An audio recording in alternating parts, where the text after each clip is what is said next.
너는 장차 받을 고난을 두려워하지 말라.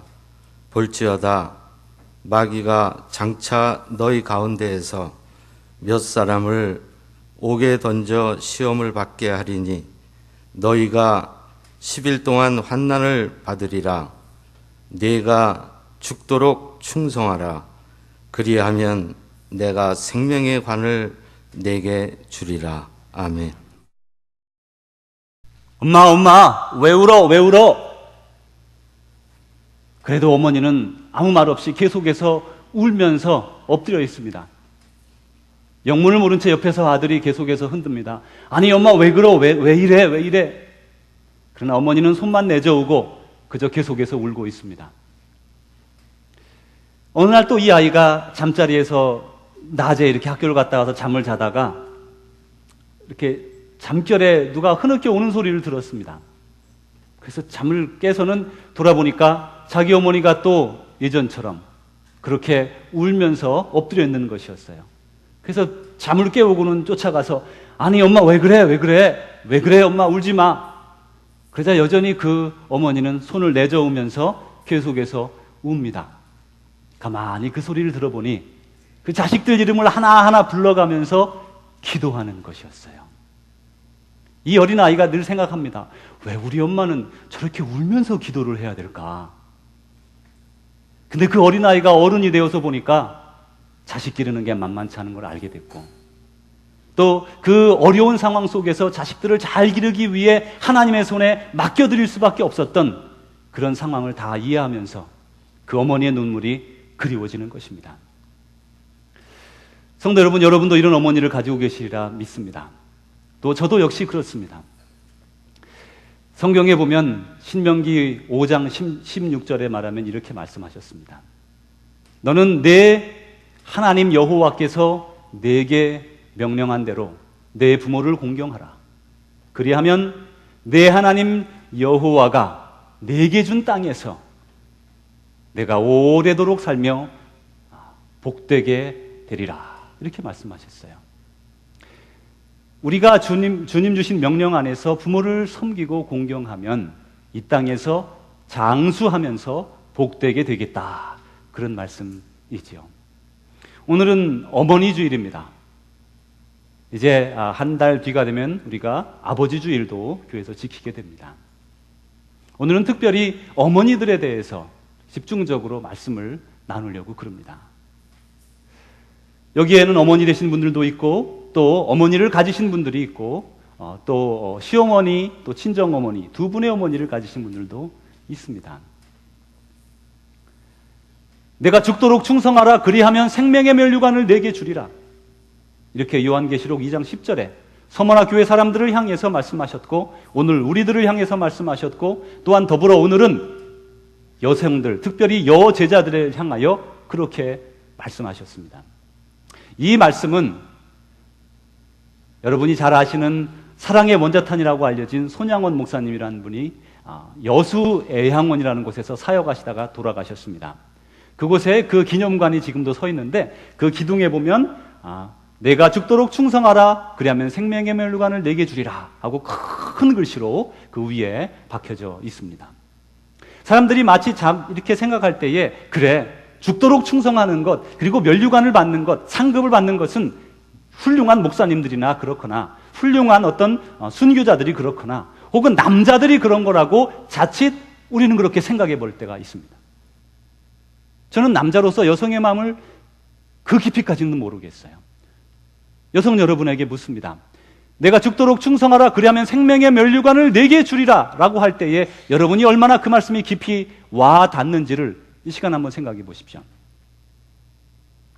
오늘은 말씀을 집중적으로 여성들에 대해서 말씀을 나누게 됩니다. 1902년도 황해도 재령이라는 곳에 아마 여기에 황해도 분도 계셔서 재령? 하고 다 잘 아실 겁니다. 1902년도 황해도 재령에서 김두한 장로의 딸로 태어난 여인이 있습니다. 김순효라는 사람입니다. 이 딸이 명신학교를 졸업을 하고 다시 진학해서 정신여학교를 졸업했습니다. 저도 그 여학교가 어떻게 생긴지는 모르지만 그 말씀은 상당히 그 공부를 많이 했다, 그런 말로 이해하시면 됩니다. 그리고 거기에서도 모자라 이 여인이 이제 부모님의 도움을 얻어서 일본으로 유학길에 오라서 요코하마 여자 신학교에 이렇게 공부하게 됩니다. 그리고 그것에서 공부를 마치고 자기의 본 고향인 황해도 재령의 동부교회에서 여자 전도사로 사역을 시작했습니다. 그렇게 4년 동안 사역을 했어요. 그러는 가운데 이제 한국에서는 그 어간에 이분이 1902년생인데 1907년도에 처음으로 7명의 신학교 졸업생이 생겼습니다. 그런데 그 졸업생이 생겼을 때에 한국에서는 한 명, 이기풍 선교사는 제주도로 선교를 보냈고요. 다른 한 명은 중국으로 선교사를 보냈어요. 한국 땅의 최초의 목사 7명 중에 얼마나 목사가 많이 필요합니까? 그 넓은 땅에 복음이 막 전파되고 일어서기 시작하는데 모두 다 오라는 교회가 태반인데 그 중에 2명을 글쎄 선교사로 보낸 교회가 우리 한국교회라고요. 훌륭한 교회입니다. 이렇게 2명을 선교사로 보냈는데 한 사람은 제주도로, 한 사람은 중국 산동성으로 선교를 보냈습니다. 중국 결국 산동성에 3명의 선교사가 함께 사역을 하다가 이 즈음에 이제 이 한국 총회본부에다가 연락을 해서 여자 전도사님이나 선교사님을 파송해 주십시오 요청을 했습니다. 그러자 총회에서 보니까 이 김순효 전도사님이 지금 동부교회에 있는데 아주 적격인 사람인 걸 알게 됐어요. 그래서 그분을 불러다가 파송을 합니다. 이제 많은 분들이 반대합니다. 여성의 몸으로 그 중국에 가서 어떻게 살아갈 것이냐. 이 산동성은 어디인가 하면 우리 서해안의 이 옆쪽에 있는 땅입니다. 그래서 태안반도 안쪽으로 있는 땅인데 거기에는 태산이 있는 곳이에요. 중국의 태산이 있는 곳이 이쪽입니다. 이 산동성에 가서 이제 섬기기 시작할 때에 31년도부터 선교사로 여자 혼자의 몸으로 섬기기 시작했습니다. 그렇게 살다가 이제 45년 때까지 여자 선교사로서 복음을 전파하고 또 순회 부흥사로서 많은 사람들을 변화시켰어요. 중국을 선교하다가 1945년도 해방을 통해 이제 한국으로 들어와 평양 여자신학교에 여자 교수가 되고 그리고 기숙사 사감이 되었습니다. 이제 그곳에서 사역을 하는 한 2년 정도 됐을 때에 북한의 그 공산당들의 그 압박에 의해서 그 신학교가 문을 닫을 지경에 이르렀을 때에 그 평양에 있던 그 김순효 전도사님에게 교수님에게 어떤 연락이 왔냐면 신의주 제사교회, 또 신의주도 잘 아시는 분 계시죠? 거기 사셨던 분들도 계시고 신의주 제사교회에서 전임 전도사로 와달라는 전갈이 왔습니다. 청빙이 온 거예요. 자, 생각해 보십시오. 1945년부터 50년까지는 전후 남쪽의 신탁 통치가 이루어지고 북한도 공산당에 의해서 점령되어가는 어려운 상황입니다. 평양은 그나마 북한의 중간쯤에 있어서 내려올 수도 있는 상황인데 그리고 많은 사람들이 추위를 받다고 합니다. 그런데 거기에 사역하고 있던 이 김순효 전도사님에게 신의주는 어디입니까? 저 끝이에요. 도망갈래야 갈 수가 없는 거예요. 나중에 공산당이 다 장악을 하고 나면 도망갈 데가 없는 곳이죠. 그곳에 와서 이렇게 전임 전도사로 와달라는 전가를 받고 기도합니다. 하나님, 제가 어떻게 할 수 있겠습니까? 제가 어떻게 할 수 있겠습니까?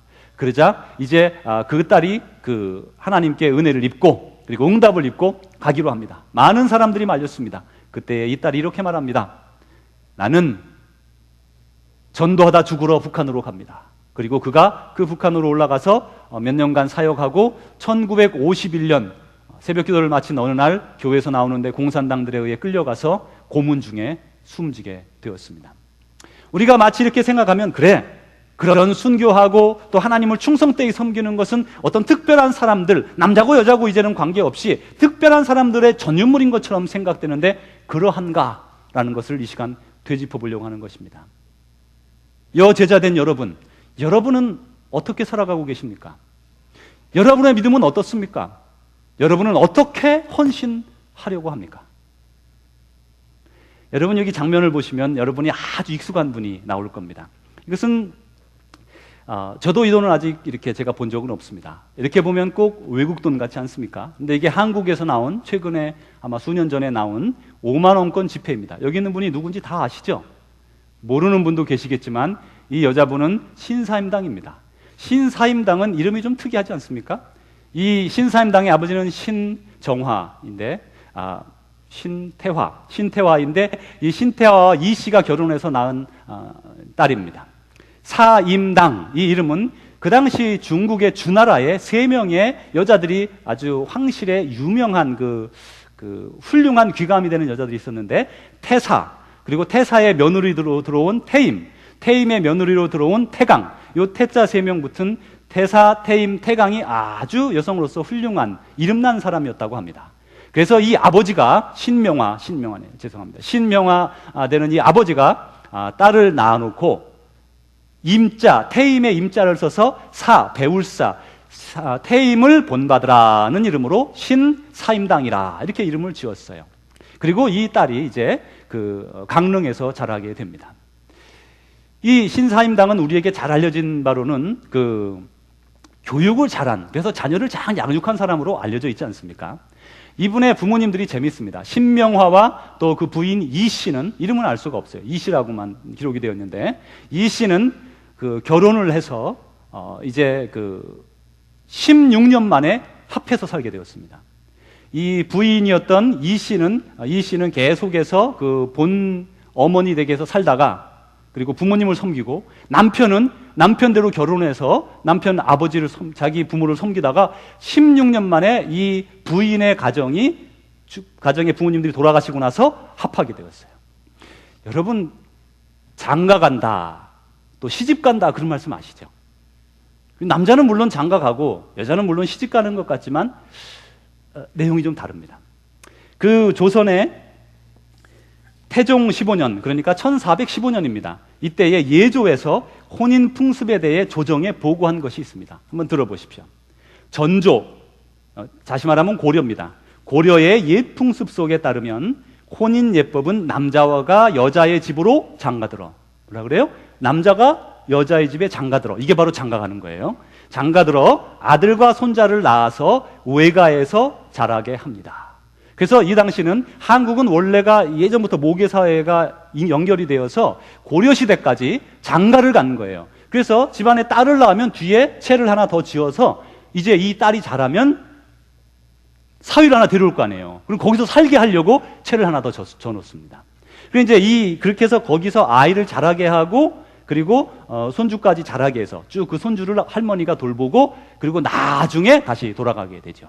이제 본조에서, 이 고려의 본조는 조선이죠. 본조에서도 아직 옛 풍습을 따르고 있습니다. 이렇게 올렸어요.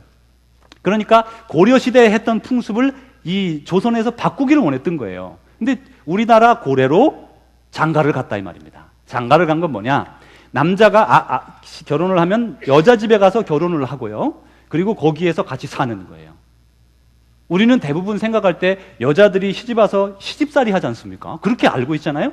한국의 역사에 그건 조선의 성리학의 영향을 받아서 중국의 영향을 받은 것인데, 이 시집 보내려고 아주 애쓴 분이 세종대왕이에요. 세종대왕 12년에 아무리 이 태종 때부터 애를 썼는데도 이 사람들이 자꾸 시집을 안 가고 장가를 가는 거예요.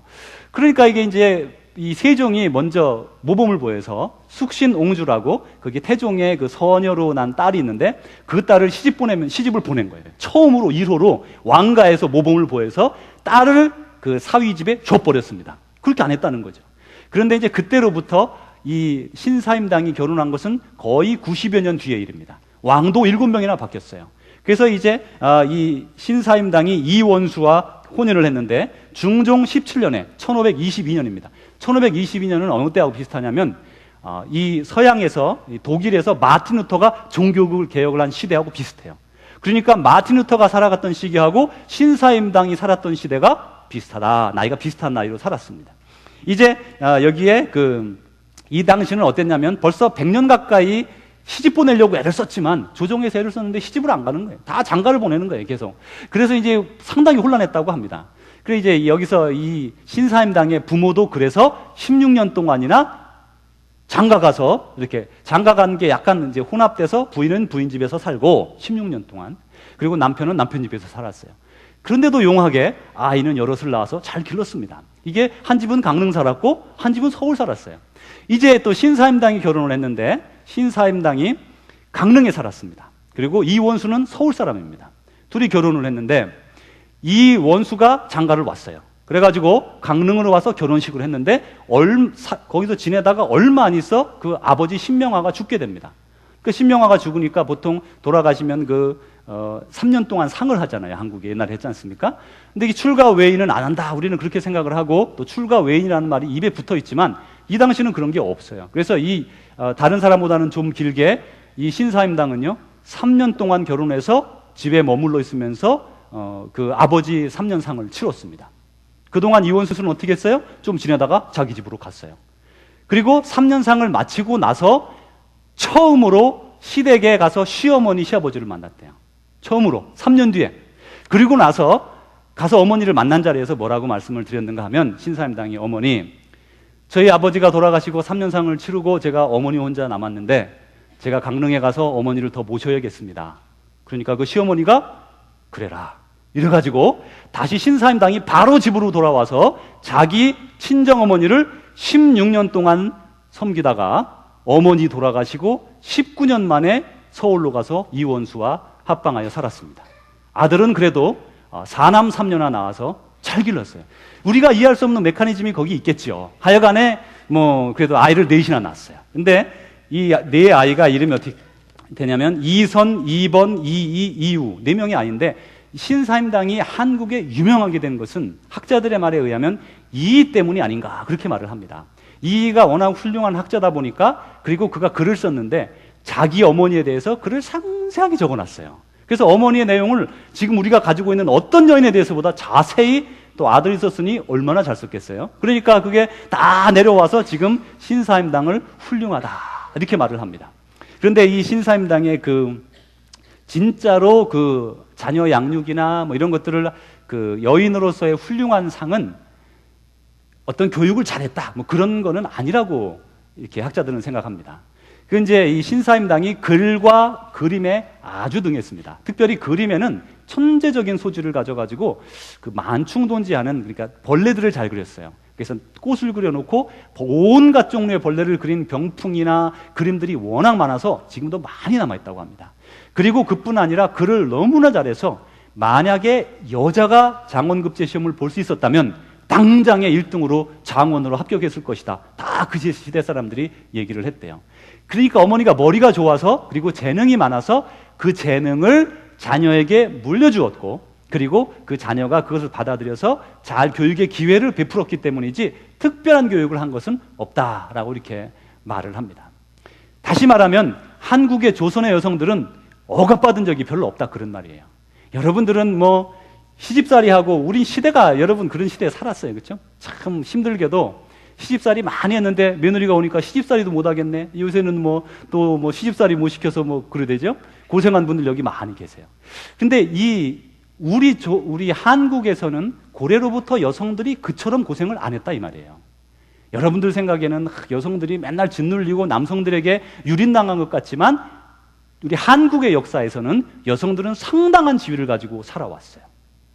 그런데 이 다음을 보시면 얼마나 지금 우리가 살아가는 게 여성 상위 시대를 살아가는 걸 알 수가 있는데 물론 돈의 가치가 그걸 표현하는 거는 아니라고 생각도 듭니다만은 보세요. 1,000원짜리는 퇴계 이황입니다. 퇴계 이황. 조선의 아주 큰 학자죠. 5,000원짜리는 누구냐면 그 신사임당의 아들 율곡 이이입니다. 이이. 그리고 그 위에는 임금 옷을 입고 있죠. 누구시죠? 세종대왕이에요. 그 위에 5만 원, 만 원짜리가 5명 합해야 되는 5만 원이 이 신사임당에 들어가 있어요. 실제로 한국에는 그 여성들이 상당히 우대받는 사회에 있는데 조선시대에 아마 여러분들이 느낌에 여자들이 억압받았다는 것은 아마 첩의 제도 그런 것들 때문에 그런 생각이 들지만 첩도 세상에 어느 남자가 첩을 얻어가지고 첩을 억압한 사람이 누가 있습니까? 사랑해서 2번째 부인, 3번째 부인을 가졌는데 근데 오히려 그 본처가 첩들을 이렇게 억압하죠. 그래서 여자들끼리의 압박의 역사는 있지만 사실 남자가 크게 여자를 압박한 역사는 많지 않다는 것을 여러분이 가만히 생각하면 읽어볼 수가 있어요. 이 말씀을 왜 드리는가 하면 여러분은 한국의 여성으로서 대대로 그렇게 짓눌리며 살아온 사람이 아니지만 복되죠. 이스라엘은 다릅니다. 이스라엘은 아랍권이나 중동권에 있는 나라는요. 여인들은 암소 한 마리 값보다 못해요. 그게 무슨 말이죠? 암소 한 마리 값보다 암소가 얼마나 별로 하지도 않는데 그리고 지금도 그 아랍 국가들은, 회교를 믿는 아랍 국가들은요, 여성들은 정말 물건 취급받습니다. 지금도 그래요. 그래서 아프리카의 아랍의 영향을 받아서 회교를 믿는 사람들은요, 지금도 여성들이 여러 명과 여성과 결혼을 하죠. 주로 제일 권고하는 그게 3명이랍니다. 3명의 부인을 두는 게 제일 좋다. 글쎄, 그런지 잘 모르겠지만 그분들은 그렇게 해서 받아들이고, 아프리카에는 돈만 있으면 그냥 무조건 여자를 데려와서 여러 명의 부인을 두지 않습니까? 지금도 그 회교 밑에 있는, 회교권의 문화권에 있는 여성들에게는 정말 여성들은 아주 힘들게 살아가고 있어요. 그런데 여기에서 우리가 이제 여성들에게 주어진 성, 그러니까 남성과 여성으로서의 대비되는 성을 한번 생각해 보죠. 여러분, 여성으로 태어난 게 저주입니까? 그렇게 생각하시는 분 있으세요? 여러분, 없죠. 이스라엘의 랍비들이 하는 기도 중에 하나가 뭐냐면, 주님, 제가 여성으로 태어나지 않고 남성으로 태어나게 해주신 것에 감사합니다. 그런 감사 기도를 드렸답니다. 이스라엘에는 남성으로 태어난 게 정말 감사한 일이었어요. 그렇게 억압받는 상황 속에서 예수님의 시대에도 많은 사람들이 믿음을 지켜갔던 것입니다. 이렇게 사람들에게, 우리에게는 여성이고 남성이고 관계없이 우리에게 주어진 그 섭리가 있습니다. 여러분, 성을 바꿀 수 없어요. 내가 여성인데 남성이 되고 싶다, 그럴 수 없고, 남성인데 여성이 될 수도 없죠. 그리고 부모님을 우리가 바꿀 수 없습니다. 그리고 또 부모님을 바꾸지 못하는 것뿐만 아니라 우리가 또 자식들도 바꿀 수 없어요. 우리에게 이미 주어진 섭리가 있다, 그런 말이에요. 그리고 또 하나는 마치 우리가 마라톤에 뛰는 그런 선수처럼 매일매일의 삶 속에 주어지는 섭리가 우리에게 또 있습니다. 그 섭리는 늘 하나님께서 우리에게 공급되는 힘으로 우리가 더 열심히 뛴으로 해서 마라톤에 1등할 수도 있고, 늑장 부리고 또 하나님과 멀리함으로 해서 꼴찌가 될 수 있는 그런 섭리가 우리 가운데 매일매일 베풀어지고 있죠. 이 마라톤이 정말 마라톤에 뛰는 그 자기 국가대표로 뛰는 선수가 얼마나 자부심이 강해요. 그런데 우리의 인생은 그것과 비교해서 얼마나 소중합니까? 우리의 긴 인생 여정을 살아가다 보면 특별히 여성들은 지치고 또 낙심하고 어려워지게 됩니다. 가정도 있지요. 건강도 약해집니다. 나이가 50, 60을 넘어가면서 폐경기를 겪으면서 남성들이 알지 못하는 그런 어려움을 겪습니다. 그리고 또 그 뒤에 계속 가면서 남편들이 힘들 때 남편을 수발하는 더 큰 애까지 써야 됩니다. 여성들에게는 많은 헌신적인 그런 것들이 삶에 들어가 있어요. 그런데 이런 여성들이 어떻게 하면 더욱더 힘있게 하나님을 계속해서 섬겨나갈 수 있을까? 그 말씀이 바로 히브리서 6장 19절에 나와 있습니다. 우리 다음 말씀을 보시기 바랍니다. 이 소망은 영혼의 닷과 같아서. 여러분, 닷이 뭐죠? 배를 안 움직이게 하는 앵커입니다. 그래서 땅 밑에 놓으면 물에 떠 있는 배가 그 자리를 딱 더 이상 나아가지 않고 서 있게 되죠. 그 앵커와 같은 것이에요. 영혼의 닷과 같아서 튼튼하고 견고하여 휘장 안으로, 휘장이 이거는 성소에서 지성소로 들어가는 것이고, 다른 표현으로 하면 하나님 나라로 들어가는 거예요. 이 땅에서 하나님 나라로 들어가는 거죠. 그래서 튼튼하고 견고하여 휘장 안으로 들어가나니. 우리 다 같이 한번 해보겠습니다. 우리 다 같이 여러분 손 드시고요. 왼손 들면서, 이 소망은 영혼의 닷과 같아서, 닷이 무겁잖아요. 내려와야죠. 영혼의 닷과 같아서 내려와서 튼튼하고 견고하여. 자, 휘장을 이제 열겠습니다. 휘장 안으로 들어가나니. 자, 이제 우리 휘장 안으로 들어가는 거예요. 천국 안으로, 이 땅에서 들어가는 거예요. 자, 다시 한번 해보겠습니다. 시작. 이 소망은 영혼의 닷과 같아서 튼튼하고 견고하여 휘장 안으로 들어가나니. 히브리서 6장 19절의 말씀인데 보세요. 여인들이 힘들고 어려웠을 때에 하나님께서 소망을 주셔서 그 소망이 우리의 영혼의 닷과 같아서 하나님께 딱 고정되는 거예요. 그래서 이 닷은 얼마나 튼튼하냐면 튼튼하고 견고해서 우리가 이 땅에 살면서도 천국 안에서 들어가 사는 것처럼 그렇게 견고하다, 그런 말씀입니다. 그런데 이렇게 살아가는 가운데 우리의 소망을 더 높여주는 게 있어요. 더 고양시켜주는 게 있는데 바로 영성훈련입니다. 영성훈련은 묵상과 기도로 나누어져요. 묵상은 하나님의 말씀을 깊이 상고하며 읽는 것입니다. 두 번째로 기도하는 것입니다. 묵상과 기도를 통해서 우리의 소망이 점점 더 커지고 믿음이 점점 더 커지게 되죠. 그래서 소극적으로는 나는 이브처럼 하나님의 말씀에 불순종하는 사람은 되지 말아야지, 이렇게 생각하고 더 적극적으로는 나는 예수님을 잉태했던 마리아처럼 충성스럽게 내 일을 감당해야지. 그런 사람으로 우리는 나아가게 되는 것입니다. 사실 그렇지만 여성들에게는요, 남성들이 생각하지 못하는 깊은 어려움이 있습니다. 남성들도 한번 들어보셔야 됩니다. 결혼이라는 것을 하고 나면 집안일, 아이를 돌보는 일, 모든 것들이 여성의 책임으로 대부분 돌려졌습니다. 특별히 이제까지는 더더욱 많이 그랬고, 이제 좀 들어서서 그나마 아이 양육하는 문제는 남편이 많이 관여하고 좀 많이 도와주는, 합력해서 이런 일을 했지만, 지금 연세가 많으신 분들은 대부분 부인들이 모든 일들을 감당을 했어요. 쉬운 일이 아닙니다. 이렇게 쉽게 나는 하나님께 좀 더 충성하고 싶은데 매여 있으니까 집에서 부인으로서 어머니로서 해야 될 일 때문에 하나님께 충성하지 못하니까 마음속에 늘 내가 더 충성하고 싶은데 그렇게 할 수 없을까? 그런 어떤 마음을 가지고 살아가게 되는 것이죠. 그래서 사도 바울은 고린도전서 7장에 뭐라 그랬냐면, 너희들에게 결혼하지 않은 사람들에게 말하노니 결혼하지 않은 사람은 결혼하지 말지어다. 그게 낫다. 왜냐하면 남편이 생기고 또 혹은 배우자가 생기고 혹은 아이가 생기면 거기에 우리가 더 돌봐야 되기 때문에 하나님을 섬기는 게 어렵기 때문에 그러하다. 그러나 이것은 모든 사람이 받을 수 있는 게 아니라 특별한 사람에게 주어진 은총이다. 이렇게 말을 했습니다. 그렇습니다. 누구나 사도 바울처럼 살 수 있는 건 아닙니다. 누구나 김순효 선교사님, 전도사님처럼 독신으로 살아갈 수는 없어요.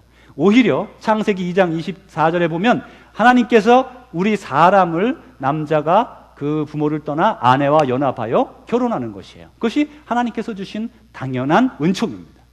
이렇게 결혼을 하고 나면 여성들은 하나님을 섬기는 게 참으로 부담스럽고 어려워집니다.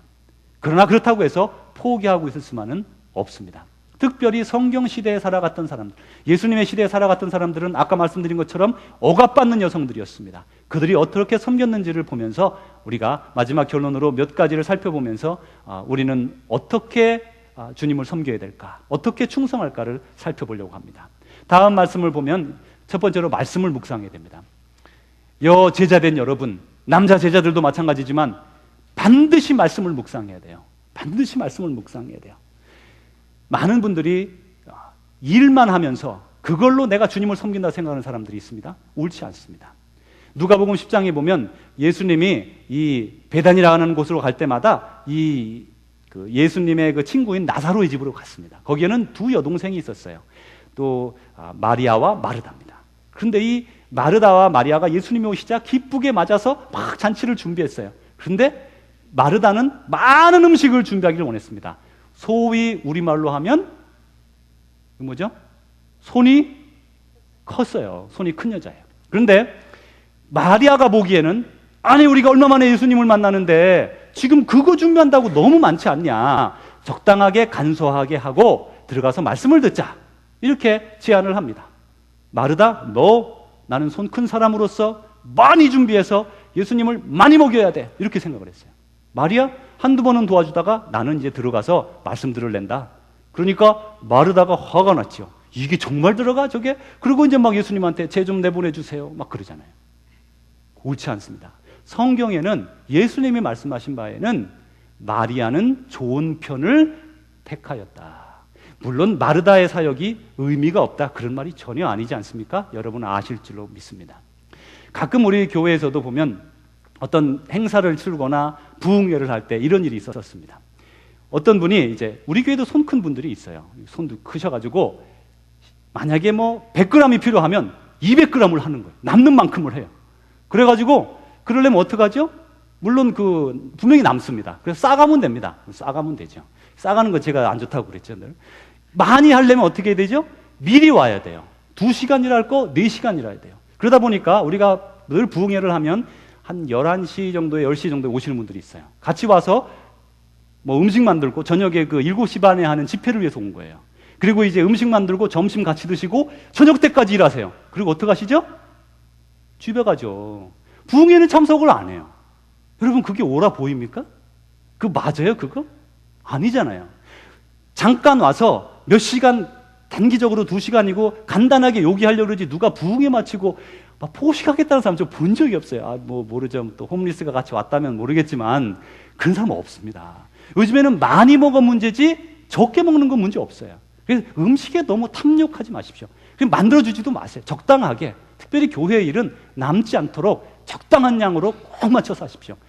정말 가정의 것은 마음대로 할 수 있지만 교회의 것은 늘 아끼면서 적게 검소하게 음식하는 게 마땅합니다. 그리고 첫 번째로 그래서 여러분 말씀 묵상하는 데 집중하세요. 말씀을 묵상하세요. 두 번째로는 여러분 주님의 일에 열심 내십시오. 주님께서 여러분에게 일을 맡기셨는데 예전에 그 성경에 보면 사도행전에 보면 요바에 베드로가 가서 있을 때에 도르가라 하는 여인이 있었어요. 이 여인이 얼마나 선행을 많이 베풀었냐면 가난하고 힘들고 그런 분들에게 늘 선행을 베풀었습니다. 그러다가 병들어 죽었어요. 그 주위에 있는 사람들이 베드로를 모셔다가 좀 도와주세요 하니까 베드로가 요바에 있다가 그를 찾아가서 살려주었습니다. 죽었던 자를 살려주었어요. 이 도르가처럼 우리도 우리에게 맡겨진 상황 속에서 최선을 다해서 하나님을 섬기십시오. 충성되게 섬기세요. 주님의 일에 열심히 내십시오. 세 번째로는 여러분의 남편과 함께 사역에 동참하십시오.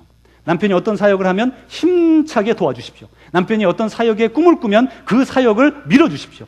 또 남편들도 마찬가지예요. 아내가 어떤 사역을 하려고 하면 시간도 내어주고 또 그런 공간도 내어주십시오. 그래서 남편과 함께, 배우자와 함께 힘차게 사역에 함께 동참해야 됩니다. 이러한 사람은 베드로의 아내입니다. 베드로의 아내는 베드로가 돌아선 이후에 같이 전도하러 갈 때 같이 갔고요. 죽을 때도 베드로의 아내가 먼저 순교하고 베드로가 따라 순교하게 됩니다.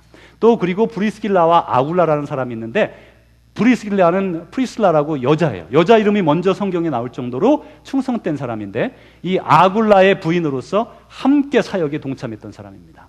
함께 사역에 동참할 때 참으로 아름답습니다. 이제 또다시 네 번째로는 이제 제자들과 손님들을 잘 접대해야 됩니다. 누가복음 8장에 보면 예수님께서 갈릴리 마을을 쭉 다니면서 전도할 때에 같이 다니던 무리가 있었는데요. 그게 누구냐면 예수님과 예수님의 제자들 그리고 여인들이 있었어요. 그들은 가장 먼저는 7 귀신 들렸다가 나갔던 막달라 마리아 그리고 헤롯 왕의 스튜어드 그런 뭐라 그러죠. 헤롯 왕을 옆에서 도와주었던 그 청지기 구사의 아내 요한나 그리고 수산나 그리고 기타 많은 여인들이 함께 예수님과 제자들을 섬겼더라. 자기의 제물로 섬겼더라 그랬어요. 자기의 재물을 가지고 옆에서 섬긴 사람들이 있었기 때문에 예수님과 예수님의 제자들이 사역할 수가 있었고 또 계속해서 사도 바울은 우리에게 권고하기를 손 대접하기를 힘쓰라 이렇게 말씀했습니다. 그래서 여러분은 함께 교회 안에서 제자된 서로 섬기고 또 우리에게 처음 찾아온 손님들도 잘 대접하는 그런 사람들이 되어야 됩니다. 남자들도 요리를 잘하면 이렇게 하면 좋겠지요. 그래서 실제로 여러분 식당 하시는 분들 대부분 남자분들은 이렇게 손님이 오면 모시려고 하는 걸 제가 봅니다. 그러나 보통 집에서 남자들은 요리를 못 하거든요. 그러니까 여성분들에게 준 큰 은혜로 많은 사람을 섬기는 것이 귀중합니다. 이제 마지막으로 5번째는 가정을 세우는 것입니다. 가정을 세우는데 여러분 디모데라고 하는 제자를 잘 알죠. 이 디모데는 어머니 유니게 또 할머니 로이스의 신앙을 물려받아서 디모데가 참 제자가 되었습니다. 그래서 여성분된 여러분들의 믿음이 자녀들에게 유전되고 손주들에게 유전되는 것이에요. 그래서 여러분의 믿음이 소중합니다. 이제 우리 5가지 한번 다 같이 보면서 하나씩 읽어보겠습니다. 시작.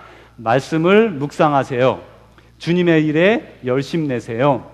남편과 함께 사역에 동참하세요. 제자들과 손님을 잘 접대하세요. 가정을 세우세요. 네, 여러분 이렇게 주님께서 오늘 특별히 여제자된 분들에게 말씀합니다. 내가 죽도록 충성하라. 그러면 생명의 면류관을 너희에게 주리라. 이 말씀은 남성에게만 준 말씀이 아니라 여성 모든 분들에게 주시는 말씀입니다. 이 말씀을 통해서 충성되이 살아가고 그리고 하나님을 기쁘시게 해드리는 참된 여제자의 길을 걸어가시기를 주님의 이름으로 축복합니다. 기도하겠습니다. 아버지 하나님 감사합니다. 하나님의 은혜 가운데 어떤 사람은 남자로 어떤 사람은 여자로 만들어주시고 오늘의 우리의 자리에 이르게 하셨음을 감사합니다. 우리를 여성으로 만들어주시고 축복하셨으니 우리 여성 제자된 모든 분들은 죽도록 충성하여 하나님을 참으로 기쁘시게 해드리는 하나님의 사역을 온전히 이루는 귀한 딸들 되게 하여 주옵소서. 예수님 이름으로 기도하옵나이다. 아멘.